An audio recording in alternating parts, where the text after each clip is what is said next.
if you can start recording now. Oh, okay. I was like, wait, did she say she's going to do something? No worries.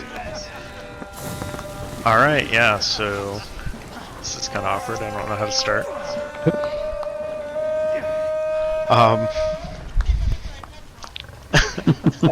Yeah, pretty much. Alright, yeah, so I kind of made notes on this. I divided into sections. So I figured maybe what we can do is I can discuss a section and then we can open it up to like either a bit of like discussion or questions and answers kind of part once we've discussed that section, kind of just on that section, and then we'll go on to the next thing. So like the main topics are just like tanking basics, learning to tank, the skills you'd use, the classes, like a bit of breakdown between the differences, sets, and then tanking trials versus tanking dungeons, and then we probably do an exercise, or we'll at least talk about exercises you can do to test survivability and learning mechanics, and then like, yep, that's it. Alright, so maybe I'll just start discussing tanking basics. I'm asking for candy. Okay. So, there's always a shortage of tanks, like especially in endgame. I've been doing a lot of endgame playing and always a shortage. Sometimes you'll even go into Craiglorn, and if you have Ebanon you get invited to group. So definitely if you want to get into endgame content, but don't want to put in the time into learning DPS or healing, it's definitely an option. Or even just to have a backup if you're a part of a prog group and they're short a tank, you can swap kind of thing. But yeah. So it also helps you become a better DPS and healer. You become more aware of mechanics because tanking is very mechanic heavy. So you get aware of mechanics easier, and as well when healing you'll know what a tank needs because you've experienced it yourself. Certain attack that you'll need heals after, or certain resource heavy content where you need more resources, more synergies. It's also a good place to lead trials from. It's very easy to lead a trial when the boss is facing you and you know exactly what mechanics he's doing. So it's easy to call them out. So a few things just to discuss about how tanking works. It's very important that you turn the boss around. You have to be you have to be aware of mechanics. So at times you may have to kind of just stand there and hold block and see what the boss will do in certain rotation, and be like, okay, he's doing a heavy now, he's going to do a few attacks before he does another heavy. It's important to have at least 35k health, especially if you're doing trials. You may want 40 plus. Generally don't want more than 50 because the healers will not be happy, because it means they're going to have to spam heals on you to keep you alive at certain points if you have too much health. A lot of attacks are percent based, the damage, but there are some attacks that are based off a direct number damage. If that makes sense, hopefully. Yeah, so you want a good health pool. You also want a good stamina pool. You try to, generally when I make a tank, I'll try and aim for 20k stamina plus. And then like 15 to 20k mag. And then 35 to 45k health on average.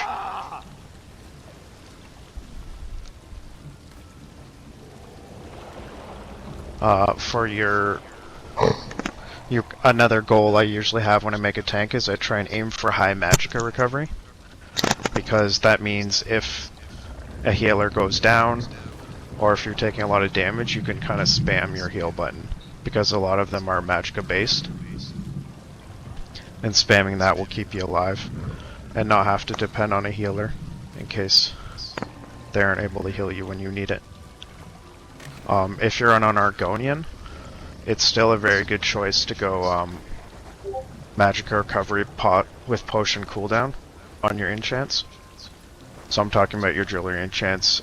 If you are gonna ever change the trait on it, you can change it to infused. Normally I go infused.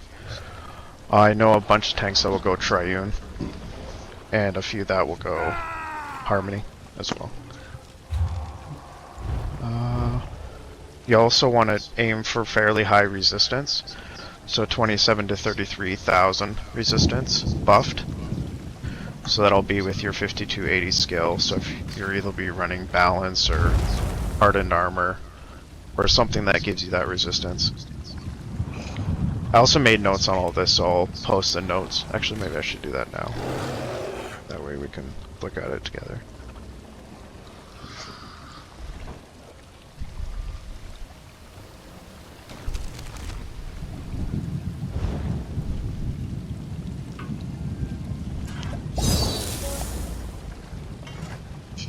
Are there any questions or comments so far? Yeah, so when you're talking about the health range, yep, because you can set up for this set of armor and this set of weapons and this monster set and your attributes, so you have 40k, but oh, now you need to wear this set of armor, so that's going to change it plus or minus maybe 3 or 4k, depending on which armor sets you're swapping out. Yep. So do you just kind of play that by ear, or?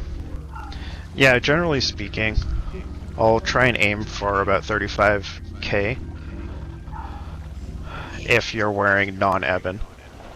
So if you're wearing 2 different sets and neither of them is ebon, and you're at 35k, you're usually good. Because then if you're wearing ebon, you'll go out to about 38, and so forth. And then along with, if you're going to change your enchants on your jewelry from healthy to something else, then you'll have to take into account as well that. But that also depends on the sets, because Alkosh will give you stamina versus max health. Is that helpful? Yeah. Okay. So I have a question related to that, and that is, so what's a good template to use? In other words, if we use the build in PvE builds, let's just say, and use the attribute point stats there, and then what? You use glyphs and or your mundus to adjust what you need? So if you suddenly take a drop in health, you take a drop in mag, you take a drop in stam, depending on your set, right? Yeah, exactly. Yeah, so normally what I'll do is, I'll kind of look at what gear. I usually use, either Ebon and Alkosh or Yolna and Alkosh as kind of like a base, because that's the most common setup. It would be either Ebon Alkosh or Yolna Alkosh, currently at least, for tanking trials. So normally I use that as my base, and I'll aim for 35k health, actually about 36k health, when I'm wearing Yolna Alkosh. And then the stam I'll kind of take into account. I'll remember that Alkosh is a stam set, so I usually change the enchants on my jewelry. So I will kind of look at, when I'm like respecing my attributes, I'll look at those 2 things and aim for at least 20k stam in the end after I reduce. So my stam would be about 23k before I trade change the jewels. And so would you recommend like the same, whether it be triune, whether it be harmony, would you recommend transmuting all of your jewels on those frequently used sets to be the same, and then just changing out the enchants?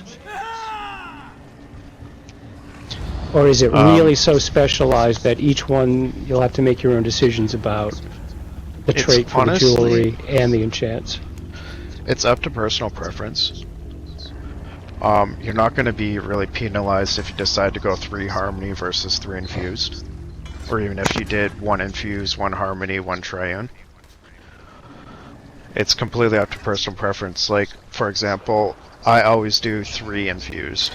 And then if I'm an Argonian, I'll switch the enchants to a potion cooldown. If I'm on anything else, any other race, I'll have Magicka recovery. And then you can just change out those enchants. Whereas Sharp, for example, he likes to run 1 triune and 2 harmony, because when he synergizes, it's a big burst of his resources and his health. So it's kind of a give or take. Like, if you wanted to be able to be self-reliant and be able to spam heals if you need to, like, infuse is a good route. If you would prefer that, you depend on the healers a little bit more, and you trust them to have the shards and all that ready for you in case you need it, then Harmony is definitely a good choice. And then Triune, if you want just higher stats all around, is also a good choice. I don't really know of anyone else that uses any other, what's it called? Transmuting, or whatever.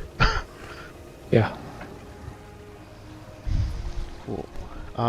Anything else so far? Yeah. So, I noticed that on my DK, a ton of my skills that are most frequently used, whether it be talons or chains, whatever, Yep. things that you're going to use frequently. I'm finding that, like on the Alkosh set, I'm running out of Magicka like crazy. Mm-hmm. Is that a case where you would opt for more mag recovery on one set versus another? Or am I just over spamming? That's one of the big reasons why I always go infused Magicka recovery. Yeah. Like, buffed up on my DK right now, I am 1900 mag recovery, which is even a little bit lower than what I like to do. And I do that because I like to go into a dungeon. I like to be able to put down blockade, chain in a bunch of things, and talons everything, like almost spam it.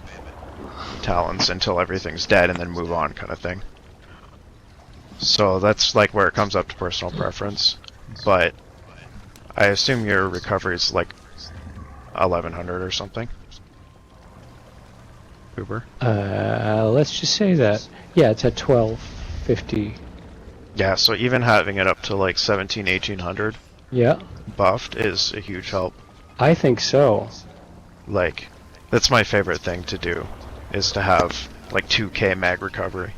It makes it very, very easy to chain things, to spam heals, and kind of be Right. like self-sufficient.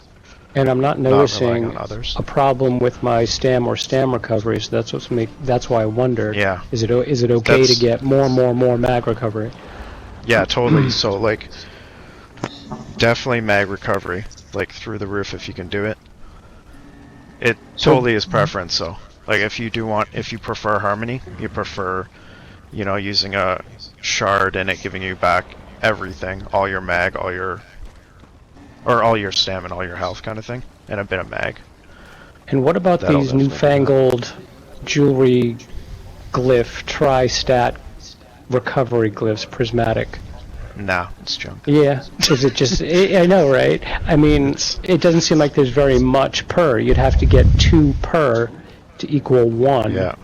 And generally speaking, well, like even before this, everyone would be a vampire tank, which you have almost no recovery, like health recovery, so don't even bother with that.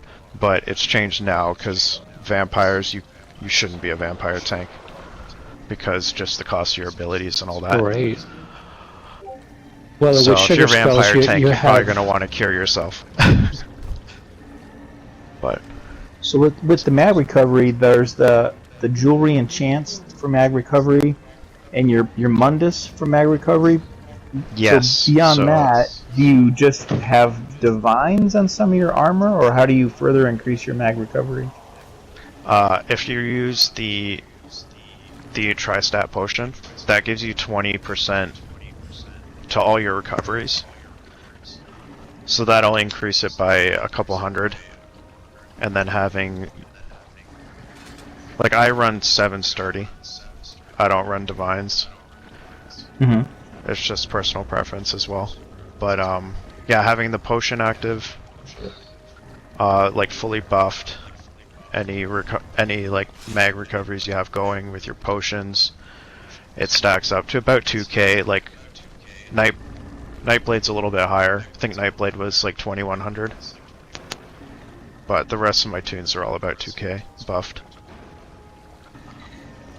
And So, that's like, probably with those- champion points also?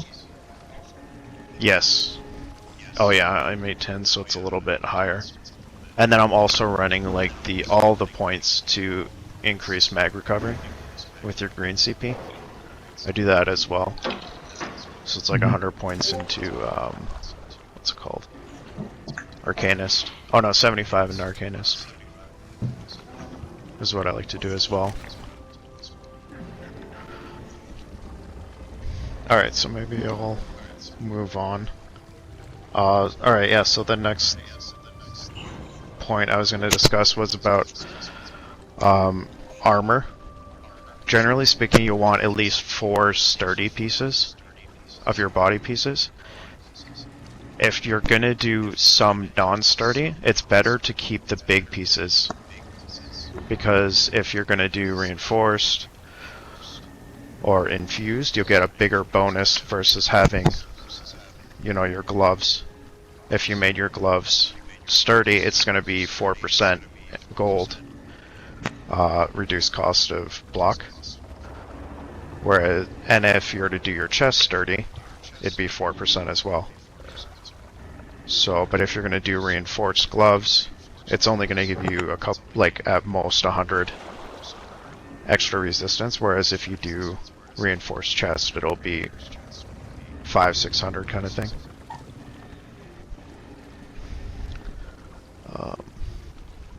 Yeah, so normally I'll try and go at least 4 sturdy. Especially if you're tanking certain vet trials, you will have issues because certain trials require you to hold aggro on 5 or 6 different things at a time. And sometimes even up to, you know, 15-20 different things depending on the other tank that you're tanking a trial with. And if you don't have that kind of reduced cost to blocking, then you'll have a lot of issues holding aggro, not dying, and not running into stamina. Some tanks will go 5 and 2 reinforced or 2 infused. I always go 7, just because I don't like to run out of stamina. Because if I do, I usually die. And that's pretty much like one of the rules. That's one of the rules of tanking. Never run out of stamina if you can avoid it, because the second you run out of it is when you're gonna get a heavy and you're gonna die. So yeah, that's what I was gonna, I've seen a lot of people, they go off of Mage, but I've seen a lot of people run a lot of their abilities off of stamina. yes, so like blocking, every time you take a hit, while you're blocking, you're losing stamina. So it's that, and while you're blocking, your stamina does not recover at all. So I'm the type to stand in front of a boss and hold block, and then when I need to debuff, I'll bar swap, debuff while holding block, and then swap back, just in case. There are tanks that'll go in, they'll pierce, they'll do other skills, they'll heavy attack, they won't block, they only block when they see the boss doing a heavy kind of thing. But it's all personal preference as well. The potions normally used are tripods. I'll just link it in group.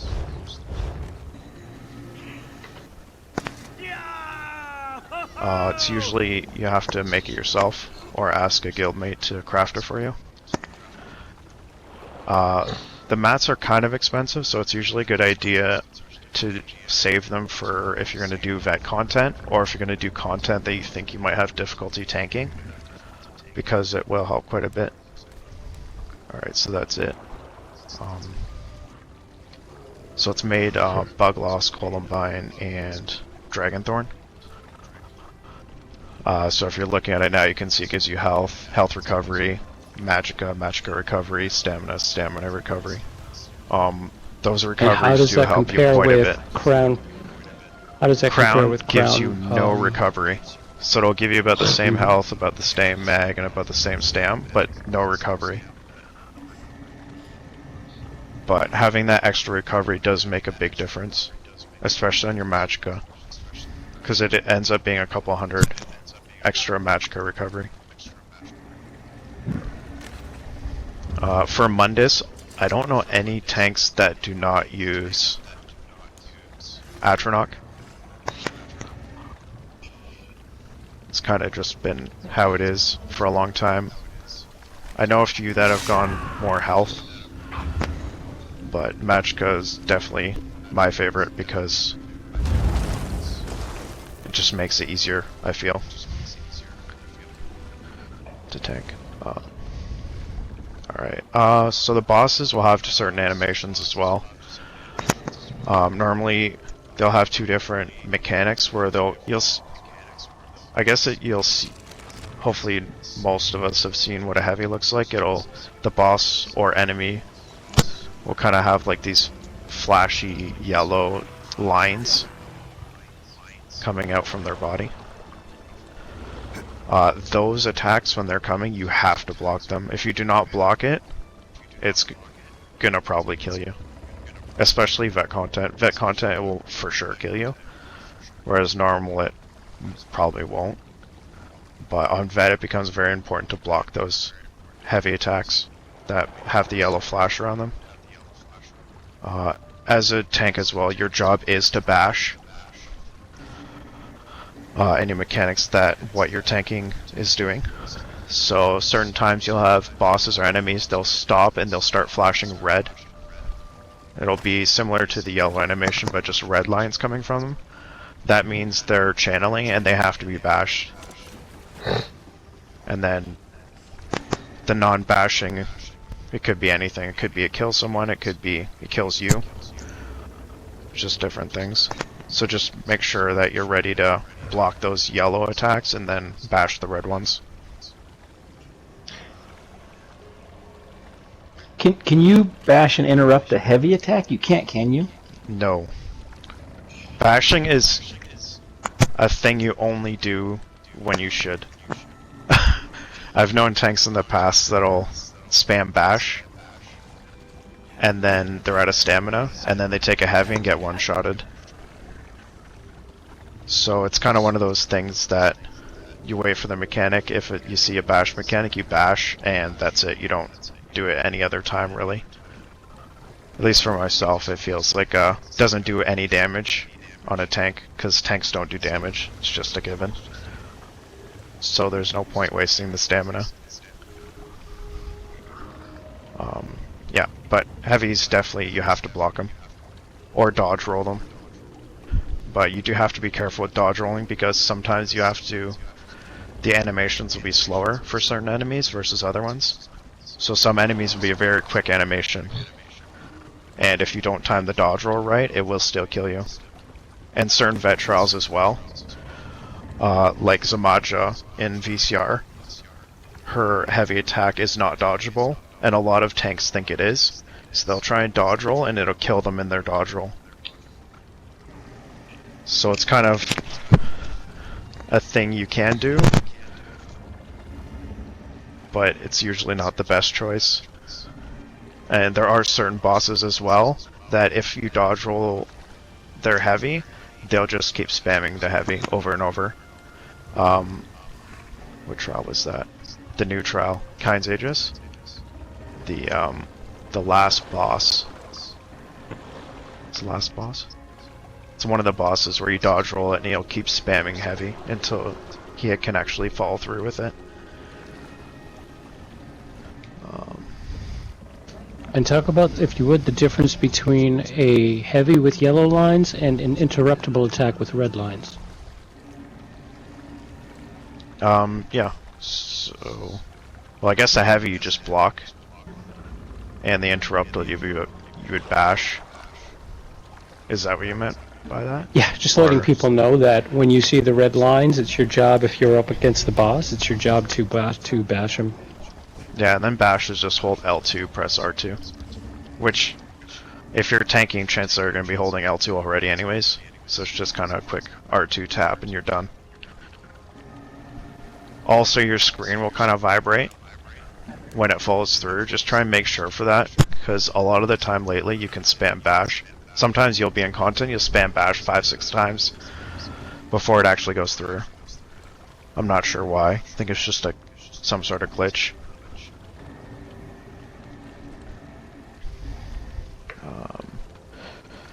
Yeah, so tanking is a lot about the boss mechanics and positioning. You always want to turn the boss around. You do not want to lose aggro at any point, unless you're coordinating with another tank to swap aggro. It's pretty much a rule. Like, you don't want the boss turning around and swiping the group and killing everybody in one hit, because it does happen. So it's generally, I'll kind of keep an eye on the timers. So when I pierce, is there a dummy in here? Yeah, I don't even know where it's it got is. a few of them. I think there's Oh, a trial Megan knows dummy where it back is. here. Oh yeah. Hey, Brax, real quick, I was gonna ask you, do you use both bars when you tank? Yes, totally. And Front you bar just I always do sword and board on both? I always do sword and board on front bar. Back bar I'll do either lightning staff or ice staff. That's because another thing that is the tank's job is to debuff. About a year ago they changed enchants, how they work with one-handed and two-handed weapons. So sword and board, when you do a sword and board skill, it would imply your enchant at full damage, or full debuff, I guess you could say. Whereas they changed it about, what was it, like a year ago, where you have to use a two-handed skill to get full enchant power. So a lot of tanks will run infused Crusher enchant. I'll link it in chat. That's one of the main tank debuffs on that weapon. So whenever I use blockade, that'll apply that debuff on one enemy in that blockade. And as you keep that blockade up, it'll keep applying that debuff. And the DPS will depend on that debuff to get the most damage they can. So definitely good to have a two-handed, either staff, any staff but resto. Resto you can use, but there aren't really any skills that'll apply the debuffs that you need them to. Because a lot of it's just healing skills, which won't apply your Crusher enchant. Some tanks I know will use bow or two-hand. It's definitely an option, but I don't like to because I notice a lot of the skills you will use stam, and that's a resource I don't really want to use if I can avoid it. Or, sorry, before I interrupt you, go ahead. No, sorry, I tried to interrupt you. But what about the frost staff? You don't use it to pull aggro at all? It's not recommended. Frost staff will add slow, so whenever you use blockade, it'll slow everything. There's soft aggro and hard aggro. So, say I was in a dungeon with 3 other people. If I'm in the front, and I apply damage before anyone else, everything will target me first, usually. It's not always a sure thing. I've seen things like turn around and go after the healer numerous times, even though I hit it first. But generally, rule of thumb is, if you run into a dungeon, you see a mob of enemies, you do a quick blockade, everything's kind of looking at you, they'll kind of move towards you, run around, pierce each one, like aggro each one. Then you can chain in the bow enemies or the ranged enemies. Does that help? With the ice staff too, it's a tri-rune. You can turn that off, right? At where a heavy attack aggroes, you just have to not put any Yes. skill points into that I forget what it's called. Yeah, I think it's the first skill in the tree, or the first passive skill in Destruction Staff. Yeah, try focus. There's some tanks that'll use that as aggro, like use that for free aggro. It's up to you, but if you're off tanking a trial and the other tank has the boss and you need a magicka back and you decide to heavy attack the boss, it's gonna turn around and hit you. So it's up to you. I like the animation for the lightning staff because you know it's connecting and you get your resources back. The ice staff will add some resistance while you're blocking though, so it's completely up to you if you feel like you want that extra survivability on your back bar, on your ice staff bar, or if you prefer to have a lightning staff. It's completely up to you. Healers should be running a lightning staff back bar and applying blockade as well, and having that off balance, because blockade with the lightning staff will apply off balance here and there. So if you decide to go ice staff, you don't have to worry about missing out on that off balance, because the healer should be applying that. So it's completely your choice. Was that helpful? Yeah, definitely. Thank you. Okay, cool. Yeah, I wondered that too, because I'm seeing people requesting lightning over ice staffs when they're doing gear runs, and I wondered about that. Is that it's all personal otherwise? preference. Okay, alright, so there's not a best. So like, It's up to you. looking at the passives in the destruction staff, with an ice staff you get extra resistance when you're blocking. The heavy attack aggro.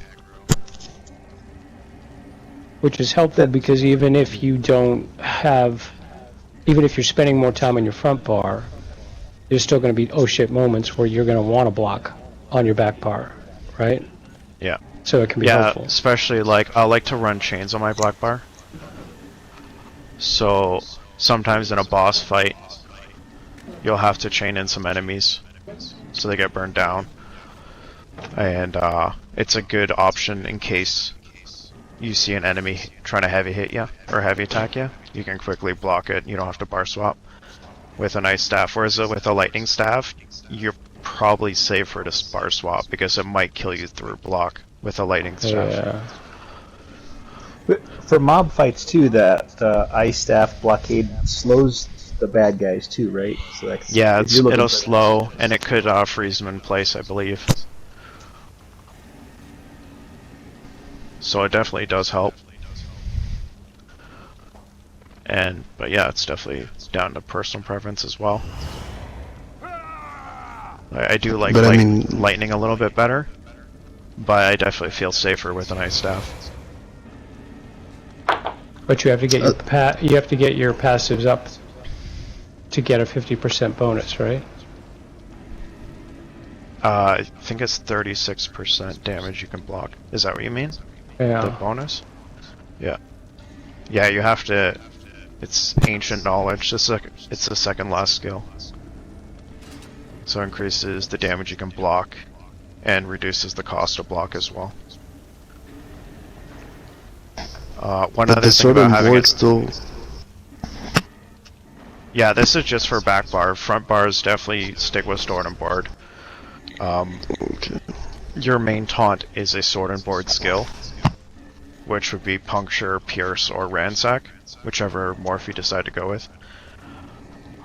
But that's your main go-to aggro skill, whereas inner fire, which is in Undaunted skill line, I think it's called inner rage at the beginning, or is it inner fire? Can't remember.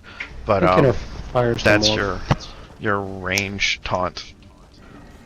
So if there's something you don't want to run up and poke with your sword, you can taunt it from range. And if it's melee, it'll usually run up to you. Or it'll start hitting you if it's ranged. What else?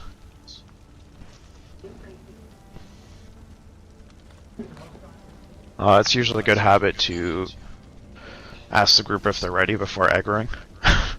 Especially if you're in a trial situation.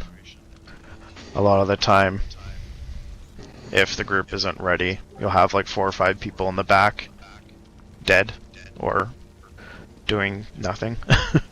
But yeah, it's usually a good idea. Usually you can do callouts as a tank. You'd want the crown to lead the trial, like whoever's the crown or who is arranged and leading the trial, let them lead it. And then you can discuss with them if they want you to do callouts. You can kind of see if you can do the callouts for the group or not. It's super important to always stay calm when you're tanking. Generally speaking, like if I panic, I die. So I always just try and remain calm, kind of keep an eye on your resources, make sure that stam doesn't get too low, and if it does, if you have to heavy, just always try and do that heavy attack after the boss does a heavy, because generally they won't spam their heavy attack over and over, especially if you block it.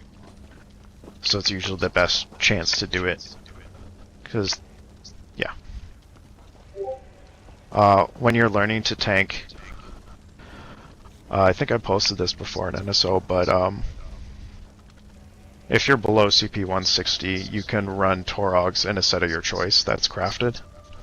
And then once you reach 160, I normally farm Ebon. Because Ebon is usually needed in trials groups, and it's a dungeon set, so it's usually quite easy to get a group to farm it. Whereas trial sets are a little bit harder, such as Yolnahkrin and Alkosh, especially Alkosh. And then yeah, once you have those Ebon body pieces, you can run Torogs, weapons and jewels, and then work towards getting Alkosh weapons and jewels.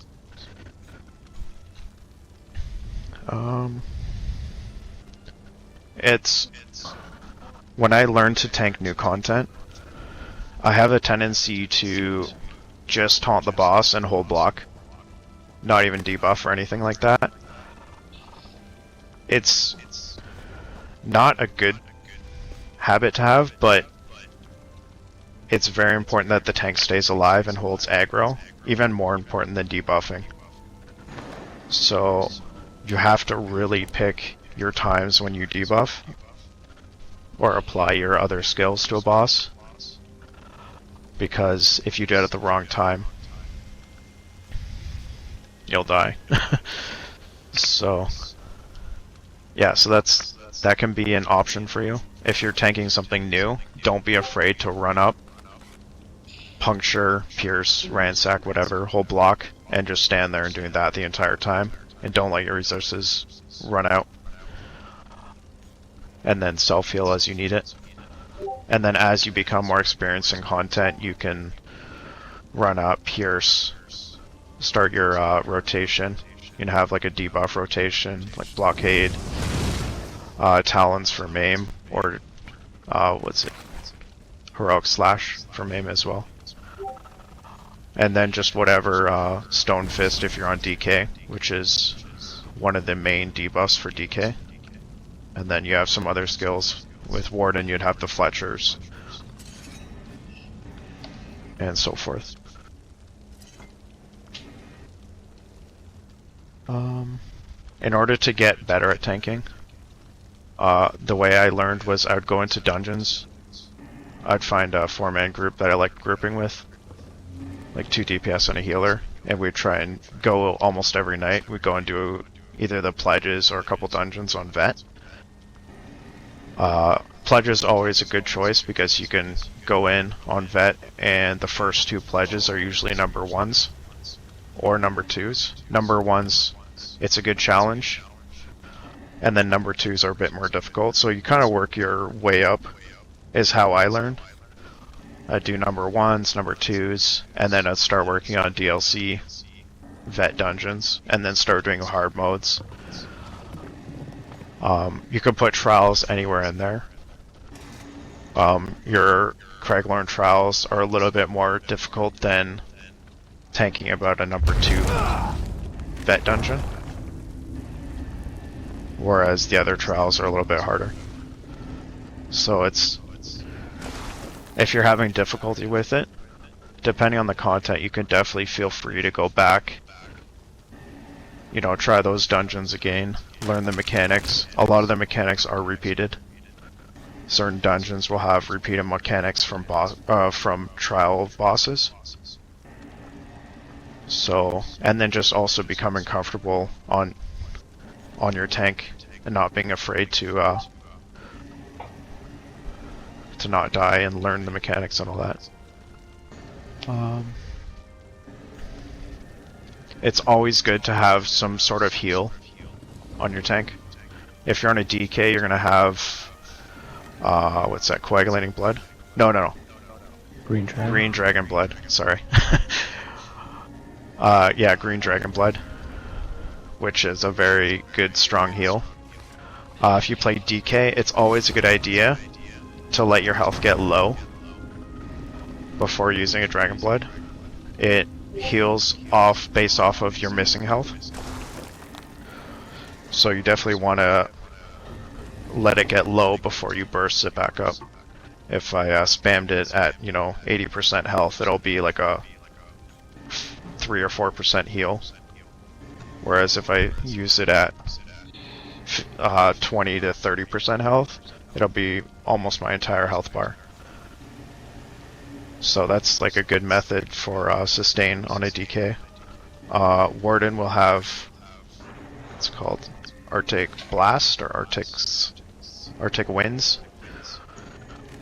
That's a super strong heal and it's super cheap. So it's, especially if you have high mag recovery, you can almost spam it in a lot of situations. Necro will have the Safe. Nightblade's a little bit different. They have no burst heals on a tank. So you'd have to keep like about 4 or 5 skills up, which will constantly heal you, whether you need it or not. What other classes? Sork. You'd run the Clan Fear. That's a really strong heal, and it's fairly cheap. What's the other classes? Warden, Sork, DK. Templar. They don't make good trials tanks. You can do Templar tank on normal. It becomes very difficult on vet content. I've tried it a bunch of times. I've always had stam sustain issues on them. Especially boss fights. If you're in a mob fight, you can just use Repentance. It'll give you back pretty much all your stam. But on a boss fight, especially if it's a long fight, you'll run out of stam on Templars usually. And then as well, their heals are very magicka based. So having a health with a lot of max health will not produce a strong magicka heal. So, yeah. Works well on mag, but not on a tank. Any questions so far?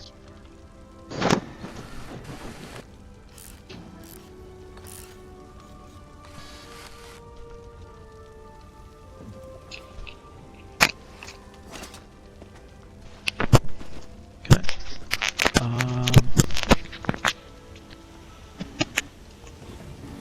Sort of touched on that. When your main tank. Alright, so I guess I'll go into skills now quickly. It's good to have burst heal like we just talked about. Nightblade, you'll have ticking heals. All the other classes will have some sort of burst. We can go into more of that if there's any questions once we get to the classes. Yeah, so you want a burst heal or ticking heals, Nightblade. You want aggressive Warhorn, which is in the assault skill line. It's from Cyrodiil. It's a bit of work to get it, but it's a must for a tank, especially if you're going to be tanking trials, because the group will be needing warhorns between all the supports. Yeah. What else? Yeah, you want to have your sword and board pierce, puncture, or fracture, or ransack, I mean. Sword and board at least 1 bar, back bar, ice or lightning staff. Sword, it can be whatever trait and enchant that you want. What did I go? I went defending. I like to go defending because I like to max out my resistance to 33k. I know a lot of tanks that'll run 28k even in trials, buffed, and they have no issues. So it's completely personal preference. But I usually do defending and then absorb stamina. So because puncture or pierce is a sword and board skill, it'll apply your enchant when you use it. Enchants are on cooldown though as well. I believe it's, was a 5-second cooldown? So those enchant won't be going off every 5 seconds, but it will be going off, so you don't have to worry about not using your sword enchant. Back bar, I like to go infuse crusher enchant. And yeah, that'll apply one of the major debuffs that you want. It's besides your fracture, like from pierce or puncture. That's your next biggest debuff, as well as Alkosh proc.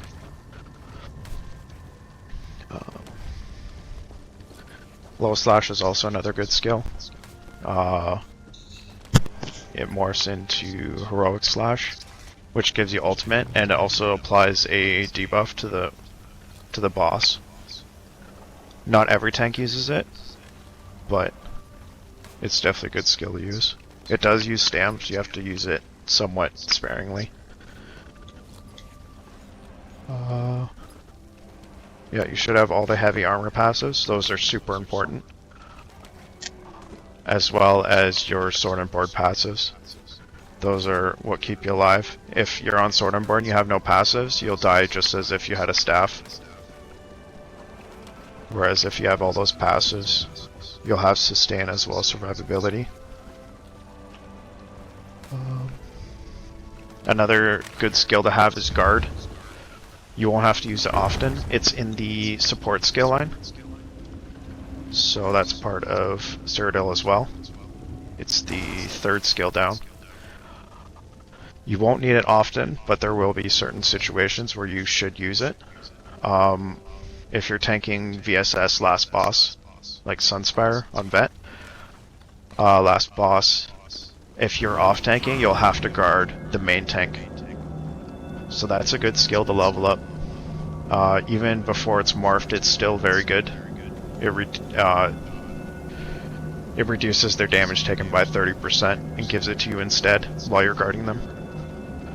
That's one of the skills you will have to double bar, kind of like a pet. If you bar swap, if you had guard on your front bar, you used it on someone, you bar swapped, it'll break the line, and guard won't be applied anymore. So you gotta double bar it and be careful not to press the skill to deactivate it.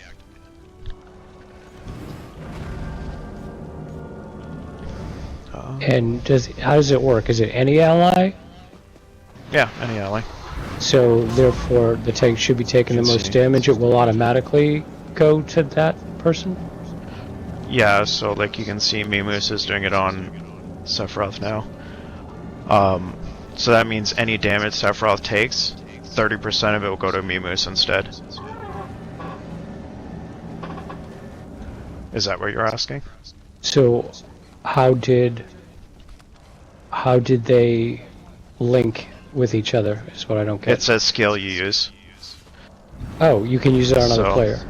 Yeah. So you use the skill on another player. Gotcha. You target the other player. You aim it at them? Yeah, you have to aim at the player to activate it, or... Yeah, you have to be looking at them. So it's Gotcha. however you're looking at, you use it, and then it'll stick on them as long as you don't move too far away. So you can see as Moose moves further, the line will get thinner, and then it'll eventually break. And then you have to run up and reapply it and stay within distance to keep it active. It's not used often. I think it's only used usually in like 2 or 3 trials, which would be VSS. VSS, even like the beginning bosses, sometimes healers will use it on the main tank. And yeah. Sometimes as a tank you can guard a healer if the healers have difficulty staying alive in certain content as well. It's just definitely a good skill to have to be able to use, especially if you're progging something.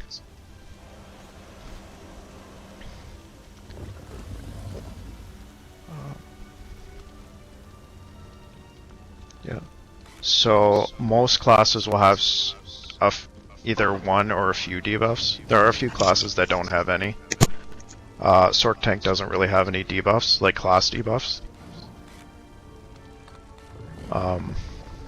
But yeah. Templar Tank will have, what's that skill called? Power of the Light. Warden will have Fletcher's. DK will have Stone Fist. Uses Stam, so it's very hard to master. It does apply a really big debuff to whatever you're hitting with it, but you have to spam it 3 times for it to go off to work properly.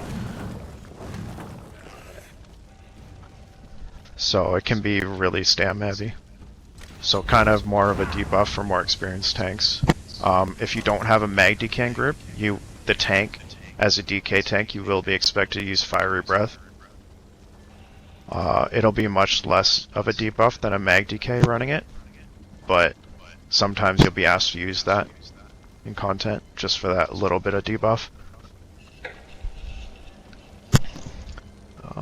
Are there any other questions about skills?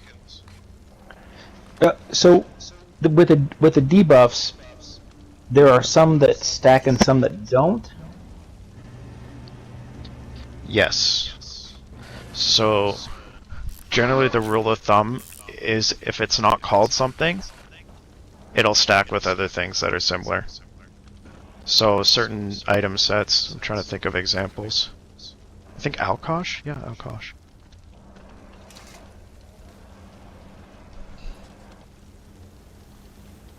So if you're looking at the 5-piece of Alkosh that I linked in chat, it applies, where is it?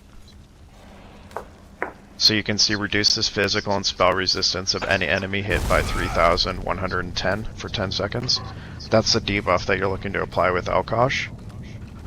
If you notice, it doesn't have a name. It doesn't say major ward, major ally, or anything like that, or fracture or breach.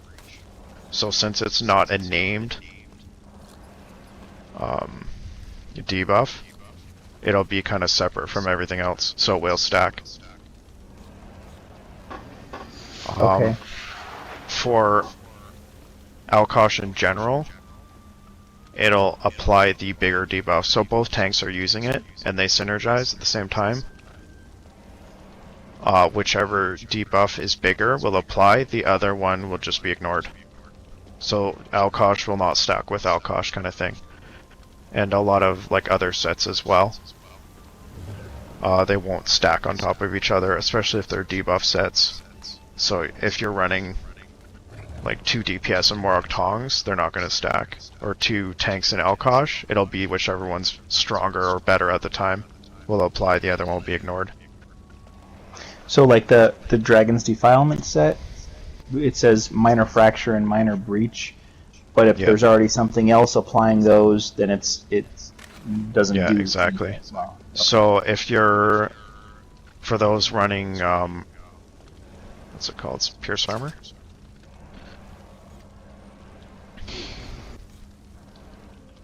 Yeah, Pierce Armor. So if you're running that, if you look at that skill, major fracture, major breach. So physical resistance reduced by 5280. So if your set says it does major fracture, major breach, it's not going to stack with pierce because it already applies that debuff. So it won't apply that debuff twice. Does that answer your question? Yeah. Okay, cool. Any other questions regarding skills?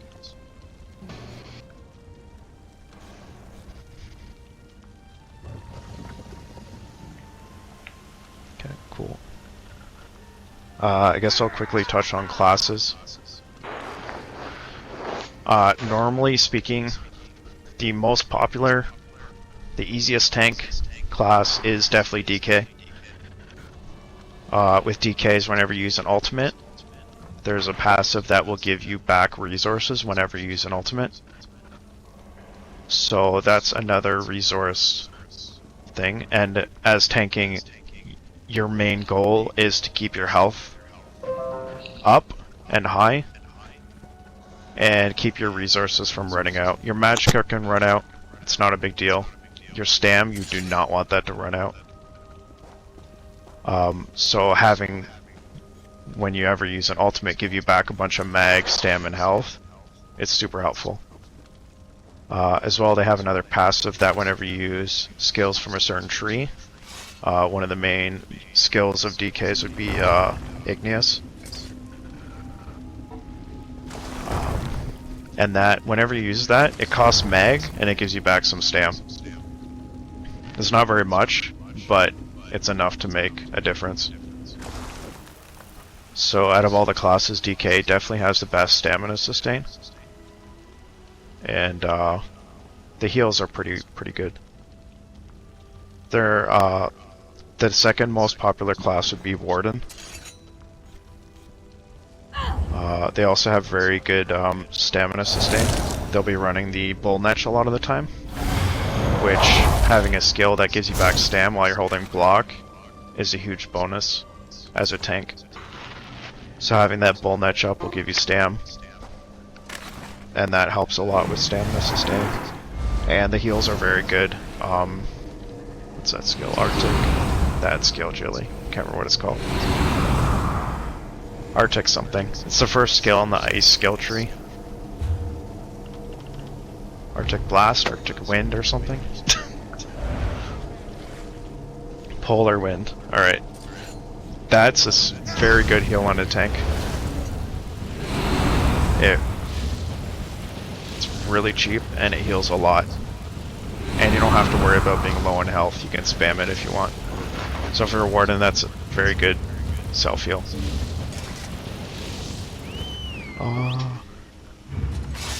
Alright. Sorcerer. That's my favorite tank. It's not popular. And it's not as good as DK or Warden, but there's a skill, it's called Bound Aegis. Whenever you take a heavy, if you use that skill just before it, it'll reduce the damage you take from that heavy by, I believe it's 40%, which is huge. So something that will normally almost kill you through block, that you tank and you block it, on Sorka, if you time it right, it'll do only half your health. Which definitely helps with your mag sustain and self-heals and all that. So that's one thing I like best about Sork. And it's kind of like a little fun mini-game. Trying to time it right every time. The Sork tank also, you can have infinite sustain with it. It's a certain build where you would have, you'd be running Balance, which is Mage's skill. It gives you your 5280 resistance buff, as well as will give you a bunch of mag whenever you use it. Oh no, a bunch of mag. Ouch. And it uses 5k health to activate. So you use that, it gives you back mag. Why, I never. And then there's a Sork skill called Dark Exchange. It costs mag and it'll give you back stam. So between those two skills, you can have infinite sustain. I'm glad that's over. And never really have to rely on pots or shards or anything like that. But you have to be very careful on Sword Tank because that Dark Deal skill will drop your block. And if you take a heavy at the wrong time, it'll kill you. So it's kind of a double-edged sword.